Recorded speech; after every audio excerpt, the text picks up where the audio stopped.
Sometimes it's better to be lucky than good. Actually, as I wear my Rangers gear, um, this is the first time the Rangers have been up in this series. This series has turned, and I watched the bits and pieces of it, nervous as a person who's actively not wanting Montreal to win. I've been asked about that. So why don't you cheer for Montreal? A, I've never cheered for Montreal since I was 13, I think was the last time maybe I cheered for Montreal. It would be 86. I'm not a Montreal fan. Just not. I not in terms of teams. Okay, now I'm not saying this about everybody. People talk about me as a Bruins fan, and they say you're a reasonable Bruins fan, Shannon, as opposed to a lot of other Bruins fans I've met. There are some reasonable Canadiens fans, as opposed to some other ones I've met. And when Montreal's on a roll, and Montreal's doing well, all I hear about is how fantastic Montreal is and how many Stanley Cups they've won and how great they are and how fantastic they are and they're just amazing and they're awesome. And, oh, did you see? And it's like, did they win the Cup? No. They're talking about a 3-game winning streak in November. And that's after the fact that I had a contentious relationship with my father when I was younger. His favorite team was Montreal, so I naturally chose Boston. And then he used to get on me, even at the dinner table, we'd be eating, and then he'd be like, I can't believe my son cheers for an American team. And I'm like, I've never been to Montreal. It doesn't really matter to me. There's Canadian players in Boston. I'm like, which part of Canada are Matt Naslund and Craig Ludwig from? That's not the point. Isn't it, though?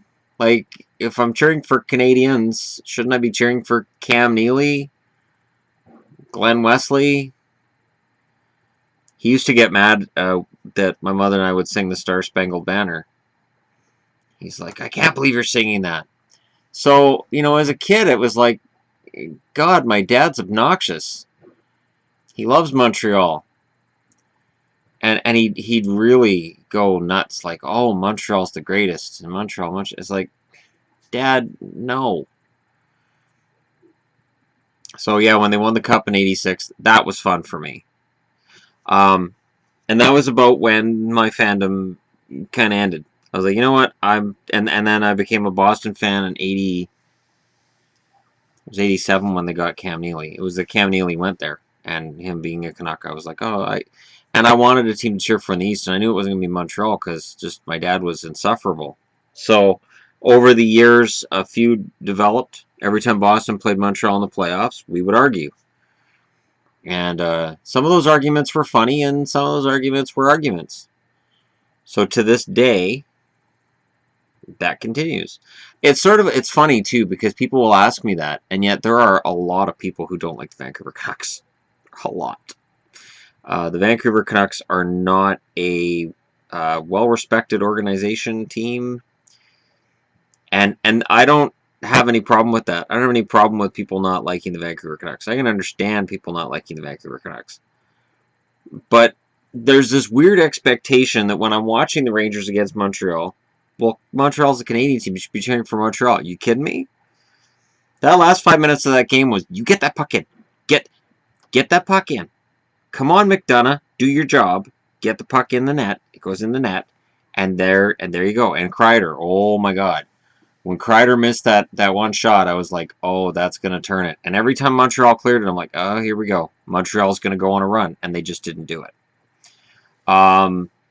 Weber barely played over 30 minutes, which is strange because I remember him playing by halfway through the first overtime. It should have been around 40 minutes for him. So his ice time is being managed, and that makes sense because he's getting into that age range where you don't want him to be exhausted later on in a series.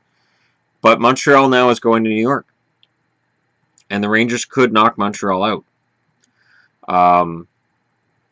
Lundqvist is awesome.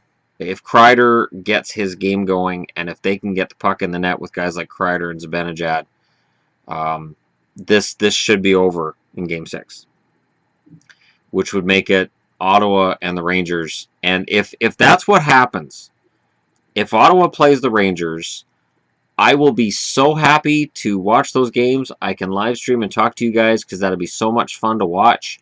And I don't even care really who wins between those two teams right now. Because it would be Ottawa, who, yeah, they beat my Bruins, and that makes them I'm kind of a little angry with them for that. But you know what? It's the Senators, and it's okay. Against the Rangers, who normally I wouldn't be cheering for, but they would have vanquished the Canadiens, so that kind of brings them up. So it kind of balances them right out right there. A little bit of a balance.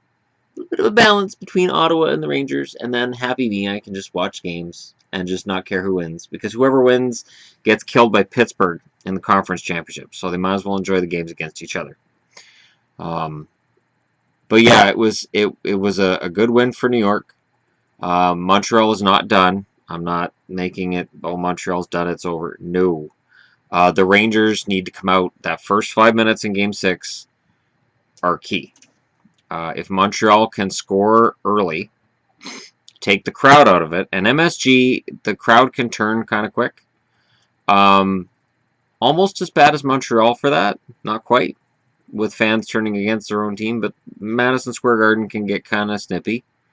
So we'll see how that turns out for them. Again, I have no ill will to Canadiens fans as a general population. They are a large portion of the hockey fan population, just like Toronto. I just really don't think I could handle a Montreal Canadiens Stanley Cup. I really think that would drive me insane, because I would never hear the end of it. From numerous sources, both online and in real life. And yeah. So selfishly, I will wish for a non-cup for a cup for Canadian players playing for the Rangers rather than for Radulov playing for Montreal. I just use that as an example. I did feel bad for Jordy Ben because he looked bad on that winning goal. Jordy Ben's a fantastic defenseman. Maybe Montreal's expecting a little more out of him than he's able to deliver, but he looked pretty bad on that goal. He wasn't really facing the play, and I'm not sure what was going on there that caused him to not realize he should be doing a little more to stop Zibanejad without interfering, of course. I was actually kind of surprised Montreal didn't take a bunch of penalties in overtime because the play was in their end so much.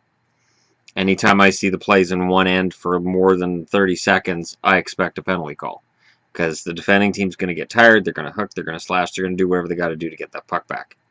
And usually they'll take a penalty doing it. So, good game overall. It's been a fantastic series.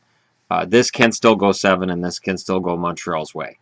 But the Rangers are in a good position. They get 2 chances to finish it out. They're going to want to finish it that first night, though. You don't want to go back to Montreal for Game 7. Take it from a Bruins fan, Rangers. You do not want to go to Montreal for a Game 7. It usually does not end well. And on that note, I shall end this video here. Go ahead and let me know what you think in the comments below. I'm sorry, Habs fans, but congratulations, Rangers fans. So there are Rangers fans on this channel, and you guys will be happy tonight. And good on you guys. And thanks for being here. Don't forget to hit like and subscribe if you're browsing your way through, and I will talk to you all again later.